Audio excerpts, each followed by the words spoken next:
الرحمن الرحیم.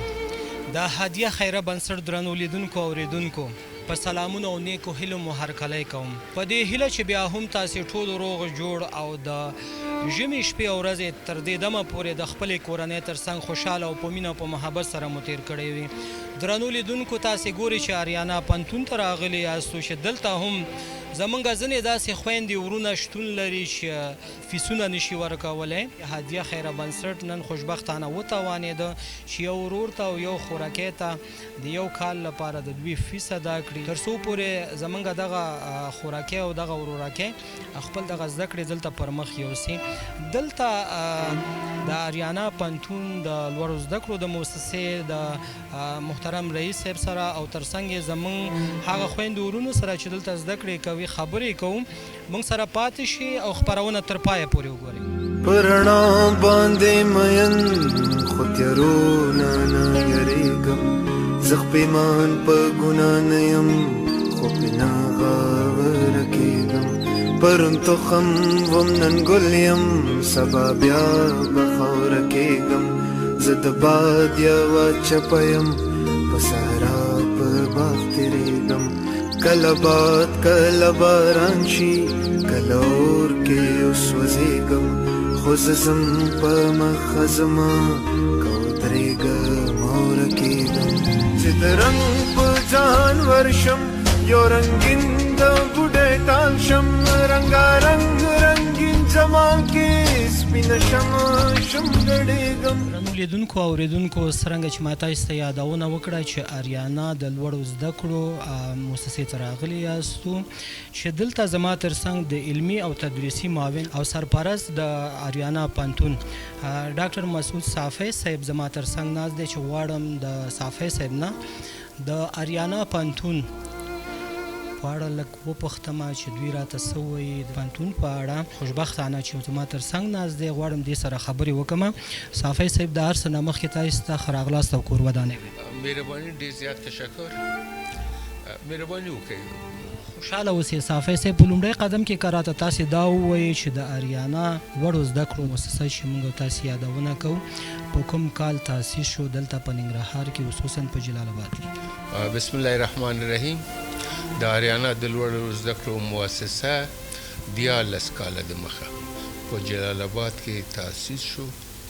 د دې مؤسسې بنسټګر الحاج عبدالحق دانشمل دی او په همغه وخت کې چې دی تاسیس شو د تاسیس د ورځې نه څخه تر دمه نننۍ وخته پورې ګڼ شمېر فارغان مونږ ټولنې ته عرضه کړی وړاندې کړی چې ټول د وطن او خلکو په خدمت کې مصروف دي.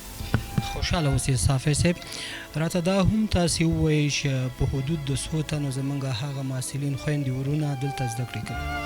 فعلا موږ 3 پوهنځي لرو: حقوق او سیاسي علوم، ملي اقتصاد پوهنځي او د معالجوي طب پوهنځي. په درې واړو پوهنځیو کې د 2100 په اندازه محصلین فعلا د علم د زده کړې ویاړ او افتخار لري. خوشحاله اوسئ محترم صافی صاحب. دا هم غواړم چې تاسې راته یادونه وکړئ چې ځینې داسې کورنۍ دلته اوسېږي زموږ په دې افغانستان کې بالخصوص په ننګرهار جلال آباد کې چې نشي کولی چې د خپل زده کړې پر مخ یوسي، دغه لوړې زده کړو ته لاره پیدا کړي. ناچارې کورنۍ داسې شته دي، غریبې فقیرې شته.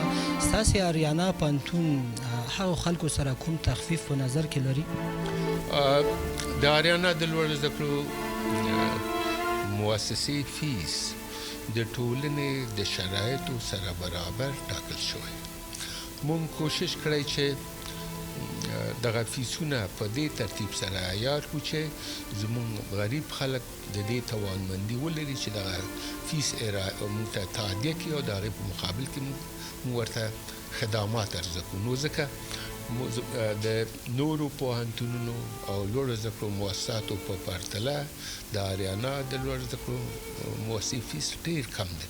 بیا هم د اریانا د لوړو زده کړو مؤسسې یو شمېر محصلینو ته تخفیف لري. مثلا ګڼ شمېر محصلین چې بې وضاحت دی او یا مالی بنیه چندان ښه نه وي نو موږ ورسره تخفیف لرو. دغه تخفیف د 10% نه تر 50% پورې همدا اوس شته او تقریبا ګڼ شمېر محصلین د دغه تخفیف څخه مستفید دي. خوشحاله اوسئ صافی صاحب. هر کال موږ او تاسې چې ګورو هر یو پوهنتون موږ سره 2 کسه 3 کسه د خویندو هغه د ورونو د جملې څخه په وړیا ډول موږ ته په پوهنتون کې شاملوي.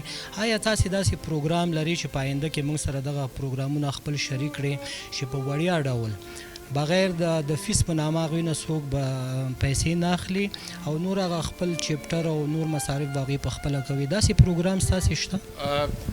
موږ یو د فیس یو لایحه لرو او آریانا د لوړ زده کړو مؤسسه د لوړ زده کړو د وزارت د اصولو تابع دي. یو ګروپ محصلین چې موږ ژمني او تر اوسه پورې هم کړی او آینده کې هم کوو هغه محصلین چې اولیاء په د جګړو په ډګر کې شهیدان شوی د شهداو وارثین موږ عملا بې له کوم فیس څخه هغوی ته د زده کړې زمینه برابر کړی او کاملا 100% د فیس معافیت لري.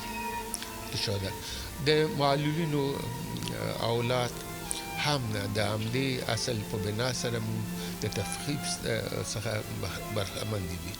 پرته له دې څخه موږ یو شمېر نهادونو سره او مدني بنسټونو او اکاډمیک ټولنو سره موږ قراردادونه لرو چې د یو مشخص فیس د تخفیف په مقابل کې هغوی ته موږ د تحصیل زمینه مساعدو. مثلا د کوچیانو د ریاست سره موږ دا قرارداد کړی، د ننګرهار د معارف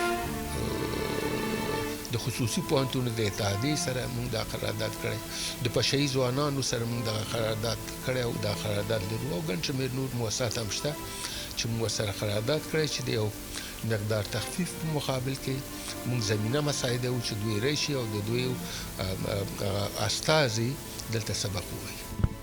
مننه، خوشحاله اوسئ. غواړم چې خبرې خو مو ډېر دي محترم صافی صاحب، خو یو پوښتنه بل مې هم په زړه کې راځي. هدیه خیره بنسټ نن وتوانېدو چې یو خوراکۍ ته او یو ورورجان ته د یو کال لپاره تقریبا د هغوی د فیس زمینه مساعد کړی. دغه پروګرامونه د هدیه خیره بنسټ تر څنګ دغسې نور نهادونه چې دي چې دغسې خویندو ورونو ته چې هغوی نشوي کولی خپل وړې زده کړې پر مخ یوسي، دوی ته دغه زمینه مساعدوي. دغه پروګرامونه د هدیه خیره بنسټ تر څنګ داسې د نورو نهادونو دغه پروګرامونه تاسو څنګه ستایي؟ د ډېر ښه اقدام دی او زموږ ټولنه جنګ ځپلی ټولنه ده. 40 کاله کېږي چې دلته تپل شوی جګړه روانه ده او زموږ په اقتصادي حالت باندې ډېر بد اثرات یې کړي او رښتیا هم یو شمېر کورنۍ شته چې د دغې جګړې په دوام کې خپل هغه متکافل د کور له لاسه ورکړی او زموږ مالي وضعیت د خلکو ښه نه دی. دا ډېر ښه اقدام دی چې دغه مدني ټولنې سره لاس ورکړي، سره یو بل ته لاس ورکړي او د ټولنې ځوان قشر ته چې مالي وضعیت ښه نه ده دوی سپانسر کړي او زه دا اقدام چې هدیه په مؤسسه دا کار کوي چې زموږ یو محصل ته یو مقدار پیسې برابري او سپانسري دغه ډېر ښه اقدام بولم او دغه نیک قدم دی او هیله لرو چې دوی وتوانېږي دغه تسلسل ته ادامه ورکړي او په راتلونکي کې هم ګڼ شمېر محصلین او محصلات چې مالي بنیه متزلزل دی او یا خراب دی دوی ورسره مالي مرسته وکړي.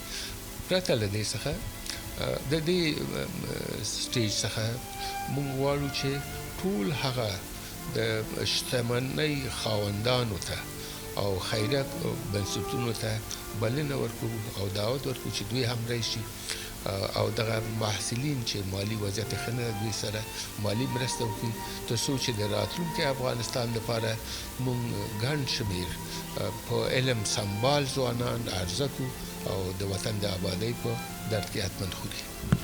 خوشحاله اوسئ صافی صاحب، مننه دا چې تاسې آماده شوې موږ ته او موږ سره خبرې وکړې، بیا هم له تاسې ډېره مننه. تاسې سره هم مننه چې راغلی او زموږ دغه د حالت نه خبرتیا حاصل کړه او غیر د هغې نه تاسې څخه ډېر زیات مننه کوو چې تاسې زموږ د مؤسسې 2 تنه محصلینو سره مالی مرسته کوئ. دا هم تاسې نه هم یو ځل بیا مننه. تشکر. خوشحاله اوسئ. درنو هیوادوالو، د علمي او تدریسي معاون او سرپرست د اریانا پوهنتون ډاکټر مسعود صافی صاحب خبرې تاسې واورېدې. مننه کوم بیا هم دلته موږ سره دا کوم ټول د اریانا پوهنتون د استادان چې دلته ناست دي او نور د دوی کارکوونکي چې ناست دي ټولو نه نړۍ مننه کوم. دا وه زموږ د نن ورځې خپرونه. تر بلې خپرونې چې بیا هم ستاسې په درانه چوپړ کې زه تریالی ساحل او ما سره د کمرې په برخه کې اجمل نوابي حاضرېږو.